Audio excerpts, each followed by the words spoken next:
अस्सलामुअलैकुम दोस्तों, तुसी देख रहे हो हसीन पंजाब टीवी ते मैं तुहाडा मेज़बान अमीर हमजा। दोस्तों, सब तो पहले अपने चैनल हसीन पंजाब टीवी नूं करो सबसक्राइब ते नाल लगे बैल दा बटन दबाओ ताकि साडी हर नई आने वाली वीडियो साडे वीरां तक आसानी नाल पहुँच सके और तुसी वो वीडियो वेखो सब तो पहले। जिस तरह के तुहानूं पता है हसीन पंजाब टीवी हर रोज़ अच्छे तो अच्छा जानवर लैके हाज़र होंदा है। अज भी जनाब अपने वीरां भरावां वास्ते नीली का ब्रांड लैके हाज़र होए हैं। प्योर नीली, जिन्हों नीली कहते हैं, अपने इलाके तो तकरीबन 20 तो 22 किलोमीटर का फासला तय करके नीली के गढ़ से खड़े हैं। मेरा कैमरामैन जनाब तुहानूं मझ दिखाता है, अनमोल हीरा दिखाता है। उस तो बाद पूछांगे मालका कोलों की कहते हैं जनाब इनके बारे। दूसरा सूआ है सूई खड़ी है, छोटी जी सफ़ेद फुल्ली है और हवाने वाले जनाब थब्बे बने हुए ने। प्योर नीली जनाब, मुठ पर थान, सोहनिया विरलां ते बिल्कुल बरीक चमड़ी की मझ है।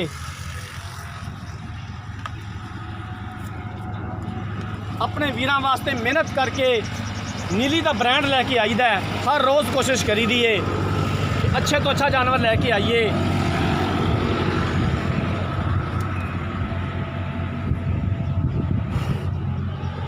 कैमरामैन साहब जनाब तसलियां करा दियो मझ दियां, दिखां च कोई कमी पेशी ना रहे।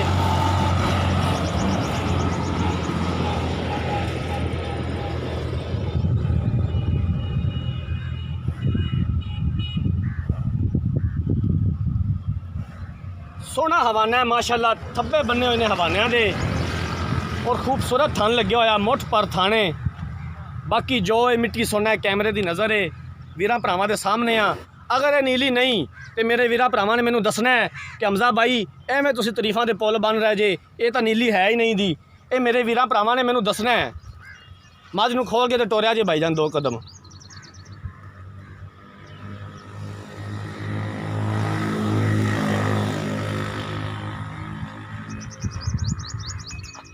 तसलियां करा दियो कैमरामैन साहब।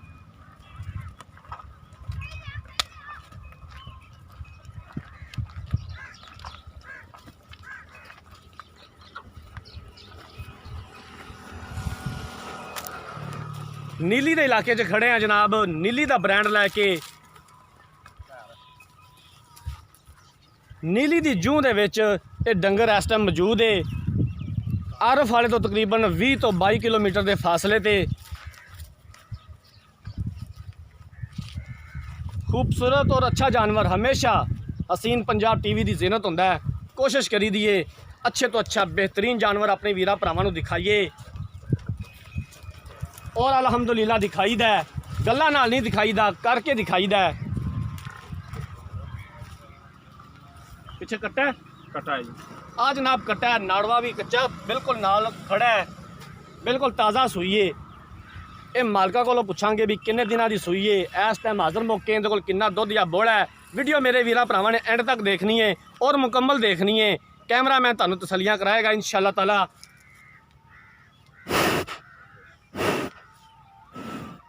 मझ नूं यार फड़ के ना तो मझ नूं 4 कदम टोरो, गानी तो फड़ लो तो 2-4 कदम टोरिया जे।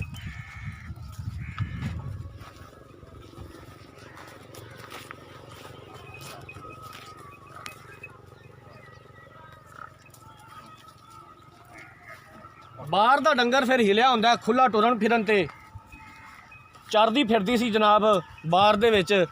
असी भाई होरां नूं पुछया कि तुसीं जनाब मझ सेल करनी है, उन्होंने कहा बिल्कुल करनी है। असी जनाब अपनी वीरां भरावां नूं दिखा रहे हैं नीली बार का जानवर कैमरे के सामने। एक हड्डी की जनाब मझ है, बिल्कुल बरीक चमड़ी कागज़ तरह। मझ नूं ले आओ यार इधर।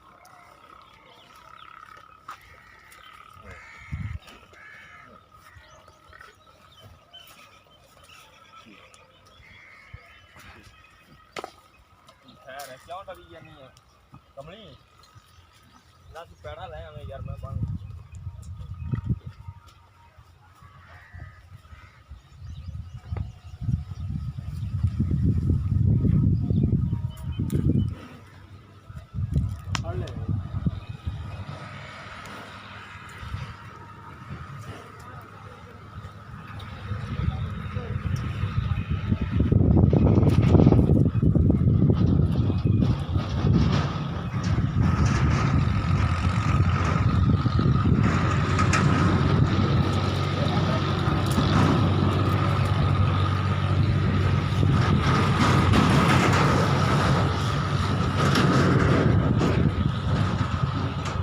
मझ जनाब कैमरे तो थोड़ा डरी खलोती है भी जड़ा कैमरामैन है कोई डॉक्टर डुक्टर है तो टीका ठोकू है।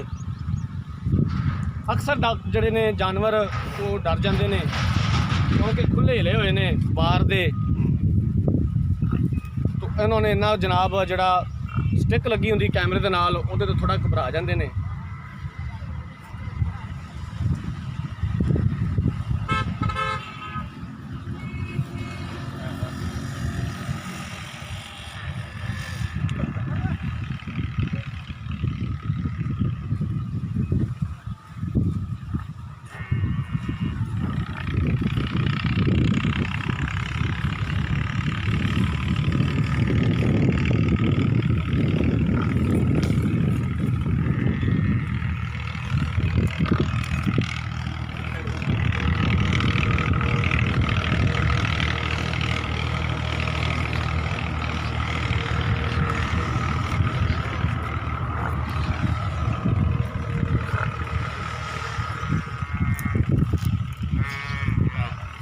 लो जनाब मझ मेरे कैमरामैन ने दिखाती है, बाकी कोई कमी पेशी रही तो असीं इंशाअल्लाह ताला दूर कर देंगे।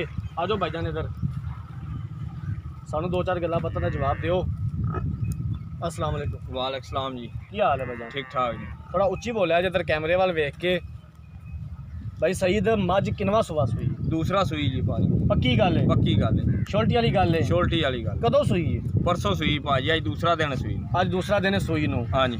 इस टाइम हाजर मौके बोले बेचिए, बोला किन्ना है इस टाइम मेरे कोले? हाजर मौके बोला मैं को बच्चे ने छड़ के 12 किलो है जी। बच्चे नूं छड़ के इस टाइम हाजर मौके बोला है 12 किलो। हाँ 12 किलो। इंशाल्लाह आप जे कोई बंदा तबार ना करे तो आप बोला बना के उन्होंने विखा देंगे कि आ बोला है मैं बोले दे विच अंदर मैं बोले दे। ठीक हो गया जनाब। हाँ जी। ते पिछले सूबे दुध दा इंदा की रिकॉर्ड सी? पिछले सूबे मझ तुहाडे कोल मौजूद सी? हाँ जी। किन्ना दुध करदी थी? पिछले सूबे दुध करदी रही मैं 14 तो 15 लीटर पहलन हो के जी। पहलन हो के 14 तो 15 लीटर। हाँ जी। ते भाई सईद हुण किन्ना दुध करेगी? हुण दुध करेगी अल्लाह के हुक्म नाल 16 तो मैं टपेगी। 16 किलो तो मझ टपेगी? टपेगी 16 किलो भी करे तो 16 किलो भी मझ दा दुध बहुत हुंदा है। साडा दिल तो आंदा मैं साडी 20 ਨੂੰ ਪਹੁੰਚੇਗੀ पर लेकिन ਅਸੀਂ ਵੱਡੀ ਗੱਲ नहीं ਕਰਦੇ। ਸਾਡੀ मैं दुध 16 तो पक्का करेगी ना इंशाल्लाह। अज दूसरा दिन सूई ਨੂੰ 12 किलो ਹੁਣ ਬਣਾਵਾਂਗੇ इंशाल्लाह। ठीक हो गया। ਤੇ ਭਾਈ ਸਈਦ ਦੇ ਥਣਾ ਥੁਣਾ ਦਾ ਕੋਈ ਮਸਲਾ ਕਿਸੇ ਕਿਸਮ ਦਾ ਕੋਈ ਵਾਧਾ ਘਾਟਾ? ਕੋਈ ਕਿਸੇ ਕਿਸਮ ਦਾ ਮਸਲਾ ਨਹੀਂ ਭਾਜੀ, ਕੋਈ ਛਟਾ ਨਹੀਂ, ਕੋਈ ਫੁਹਾਰਾ ਨਹੀਂ, ਕੋਈ ਟੁੱਟਦਾ ਭਜਦਾ ਨਹੀਂ। ਬੋਤਲ ਦੇ ਵਿੱਚ ਭਾਵੇਂ ਮੈਂ ਚੀਜ਼ ਰੱਖਿਆ। ਕੀ ਡਿਮਾਂਡ ਇਹਦੀ ਕਰਦੇ ਜੇ? ਕਿੰਨੇ ਪੈਸੇ ਮੰਗਦੇ ਜੇ? ਤੇ ਭਾਈ ਸਈਦ ਦਾ ਸਾਵਣ ਆ ਗਿਆ ਜੀ ਭਾਜੀ, ਸੁਬਾ ਆਮ ਹੋ ਗਿਆ। ਹਾਂ ਇਹ ਤਾਂ ਗੱਲ ਠੀਕ ਦਾ ਹੈ, ਇਸ ਗੱਲ ਦਾ ਤੁਹਾਨੂੰ ਪਤਾ ਹੈ। ਪਤਾ ਹੈ ਤੇ ਜੀ। ਫਿਰ ਪੈਸੇ ਵੀ ਉਹ ਦੱਸਣੇ ਨੇ। ਮੇਰਾ ਭਰਾ ਪਿਆਰ ਮੁਹੱਬਤ ਨਾਲੇ ਤੋਹਫਾ ਦੇਣਾ ਆਪਣੇ ਵੀਰਾਂ ਭਰਾਵਾਂ ਨੂੰ ਤੇ ਪਿਆਰੀ ਜੀ ਗੱਲ ਕਰਨੀ ਹੈ ਭਾਜੀ। ਜਿੰਨੇ ਦੀ ਹੈਗੀ ਫਿਰ ਮੁਨਾਸਬ ਤੁਸੀਂ ਆਪ ਵੇਖ ਲਓ। ਇਹਦਾ ਤੁਸੀਂ ਦੱਸਣਾ ਸਰਕਾਰ। ਇਹਦਾ ਭਾਜੀ 3,45,000 ਰੁਪਏ। 3,45,000 रुपया ਤੁਸੀਂ डिमांड करते जे? हाँ जी। 3,45,000 रुपया भाई सईद ਜ਼ਿਆਦਾ ਹੈ ਇਹਦੇ 'ਚ ਪਿਆਰ ਹੋਵੇ। ਭਾਜੀ ਮੈਂ ਵੀ ਵੇਖ ਲਓ ਨਾ, ਮੈਂ ਵੀ ਸਾਡੀ ਕੇ ਜੀ। ਤੁਸੀਂ ਸਾਵਣ ਵਾਲੀ ਗੱਲ ਕੀਤੀ ਕਿ ਸਾਵਣ ਆ ਗਿਆ, ਲੋਹੇ ਦੇ ਟਰੱਕ ਭੇਜੇ ਜਾਂਦੇ, ਲੋਹੇ ਦੇ ਟਰੱਕ ਦੀ ਮੁੰਦਰੀ ਦੀ ਕੀਮਤ ਸੋਨੇ ਦੀ ਜੇ ਬੰਦਾ ਪਾ ਲੈਂਦਾ ਕਿ ਟਰੱਕ ਭੇਜੇ ਜਾਂਦੇ ਨੇ, ਉਹ ਗੱਲ ਵੀ ਵੇਖੋ ਨਾ। ਮੈਂ ਥੋੜੀ ਗੱਲ ਠੀਕ ਹੈ, ਸਾਵਣ ਦੇ ਵਿੱਚ ਥੋੜਾ ਜਿਹਾ ਫਰਕ ਪੈ ਜਾਂਦਾ ਜਾਨਵਰਾਂ ਦਾ ਵੀ ਸੁਬਾਹ ਆ ਭਾਜੀ। ਜਾਂਦਾ। ਮਾਲ ਦਾ ਮੁੱਲ ਮਾਲ ਦਾ ਹੀ ਲੱਭਦਾ। ਇਹ ਤਾਂ ਨਹੀਂ ਗੱਲ ਹੋਣ ਕਿ ਖੱਡੂ ਖੋਲਾ ਤਾਂ ਨਹੀਂ ਦੇਣਾ। ਮੈਂ ਵੀ ਆਪਣੀ ਮਾਸ਼ਾਅੱਲਾ ਕੱਚ ਦੀ ਬਣੀ ਹੋਈ ਕਾਂ ਡੀ ਮੈਂ ਦੀ ਇੱਕ ਕੰਨੀ ਛੰਨੀ ਮੈਂ ਨੂੰ ਲੰਮੀ ਮੈਂ ਨੂੰ ਕੱਦ ਬੜਾ ਹੈ। ਬਾਕੀ ਸਾਰੀਆਂ ਗੱਲਾਂ ਵੇਖੋ ਨਾ। ਵੀ ਗੱਲ ਠੀਕ ਹੈ ਕਿ ਜਾਨਵਰ ਦਾ ਮੁੱਲ ਹੁੰਦਾ ਹੈ, ਲੇਕਿਨ ਥੋੜਾ ਜਿਹਾ ਫਿਰ ਮੌਸਮ ਦਾ ਵੀ ਸੂਰਤ ਹਾਲ ਦੇਖਣੀ ਪੈਂਦੀ। ਪਿਆਰ ਮੁਹੱਬਤ ਸਾਡੇ ਨਾਲ ਕਰੋਗੇ ਭਾਜੀ? ਜੇ ਅਗਰ ਕੋਈ ਮੇਰੇ ਮੈਂ ਲੈ ਗਾ ਨਾ ਕੋਈ ਥੋੜਾ ਬਹੁਤਾ ਲੈਸ ਕਰ ਦਿਆਂਗੇ। ਥੋੜਾ ਬਹੁਤਾ ਲੈਸ ਕਰੋਗੇ? ਹਾਂਜੀ। ਮਤਲਬ ਲੇਕਿਨ ਅਸੀਂ ਮੰਗੇ ਨੇ ਕਹਿੰਦੇ ਜੇ ਮੁਨਾਸਬ ਮੰਗੇ ਨੇ। ਮੁਨਾਸਬ ਮੰਗੇ ਨੇ। ਮੁਨਾਸਬ ਮੰਗੇ ਨੇ। ਪਿਆਰ ਮੁਹੱਬਤ ਥੋੜਾ ਬਹੁਤਾ ਕਰੋਗੇ? ਹਾਂਜੀ ਥੋੜਾ ਬਹੁਤਾ ਕਰ ਦਾਂਗੇ। ठीक हो गया। तो अगर कोई वीर भरा कहे कि मैं जनाब 14 तो 15 लीटर या कि 16 लीटर दुध चोना है, हाँ जी, बयाना मैं कर देना तो गल हो जाएगी? मैं अल्लाह के हुक्म नाल आपां मान लांगे यार। अपनी मैं वलैती ये देसी नहीं दी। अगर कोई बयाना कर देंदा है हाँ जी तो मझ दा दुध चवाओगे? चवावांगे जी इंशाल्लाह चवावांगे। 2 चवाइयां 4 चवाइयां भाजी भावें 8 चवाइयां करे जी। ठीक हो गया जी। हाँ जी, मेहरबानी। ये गल कोई नहीं। एक लो जनाब दूसरा सूबा सूईए। पिछले सूबे आंदे ने जनाब 13 तो 14 लीटर का रिकॉर्ड इहदा दुध दा। इस टाइम इहदे कोल हाज़र मौके परसों सूईए, इस टाइम हाज़र मौके इहदे कोल 12 किलो बोला है। अगर कहते हैं कि किसी वीर भरा नूं शक होवे कि बोला नहीं दा तो बोला उन्होंने गर्म करके जनाब चूल्हे ते दिखा देंगे कि वाकई वो बोला बनता है कि वो दुध देगा। हाँ जी। अगर कोई वीर भरा बयाना करके चवाइयां लैंदा इहदा 2 टाइम 4 टाइम चवाइयां लैंदा है, वो भी जनाब करनगे जिन्ना दुध कहणगे इहदा चवावांगे। बिल्कुल ताज़ा सूईए। 3,45,000 ਰੁਪਏ ਦੀ ਡਿਮਾਂਡ ਕੀਤੀ ਹੈ। 3,45,000 ਦੇ ਵਿੱਚੋਂ ਪਿਆਰ ਮੁਹੱਬਤ ਆਂਦੇ ਨੇ ਕਰ ਲਾਂਗੇ। ਅਗਰ ਕਿਸੇ ਵੀਰ ਭਰਾ ਨੇ ਜਨਾਬ ਨੀਲੀ ਦਾ ਬ੍ਰਾਂਡ ਲੈਣਾ ਹੈ, ਰਾਬਤਾ ਨੰਬਰ ਸਕਰੀਨ ਦੇ ਉੱਪਰ ਲੱਗਿਆ ਹੋਇਆ ਹੈ 0312 612 2054। ਇਸੇ ਨੰਬਰ ਤੇ WhatsApp ਬਣੀਏ। ਉਮੀਦ ਕਰਾਂਗੇ ਕਿ ਸਾਡੀ ਅੱਜ ਵਾਲੀ ਵੀਡੀਓ ਤੇ ਸਾਡੀ ਜਨਾਬ ਅੱਜ ਵਾਲੀ ਮਿਹਨਤ ਸਾਡੇ ਵੀਰਾਂ ਭਰਾਵਾਂ ਨੂੰ ਪਸੰਦ ਆਈ ਹੋਵੇਗੀ। ਅਗਰ ਸਾਡੀ ਵੀਡੀਓ ਪਸੰਦ ਆਈ ਹੈ, ਆਪਣੀ ਰਾਏ ਦਾ ਇਜ਼ਹਾਰ ਕਰਨਾ ਹੈ, ਕਮੈਂਟ ਦੇ ਵਿੱਚ ਲਾਈਕ ਤੇ ਸ਼ੇਅਰ ਕਰਨਾ ਹੈ ਵੀਡੀਓ ਨੂੰ। ਅਗਰ ਕਿਸੇ ਵੀਰ ਭਰਾ ਨੇ ਚੈਨਲ ਨੂੰ ਸਬਸਕ੍ਰਾਈਬ ਨਹੀਂ ਕੀਤਾ ਤੇ ਸਾਡੀ ਰਿਕੁਐਸਟ ਹੈ ਕਿ ਚੈਨਲ ਨੂੰ ਸਬਸਕ੍ਰਾਈਬ ਕਰਨਾ ਹੈ। ਅਗਲੀ ਵੀਡੀਓ ਤੱਕ ਆਪਣੇ ਮੇਜ਼ਬਾਨ ਅਮੀਰ ਹਮਜ਼ਾ ਨੂੰ ਦਿਓ ਇਜਾਜ਼ਤ। ਅੱਲਾਹ ਹਾਫਿਜ਼।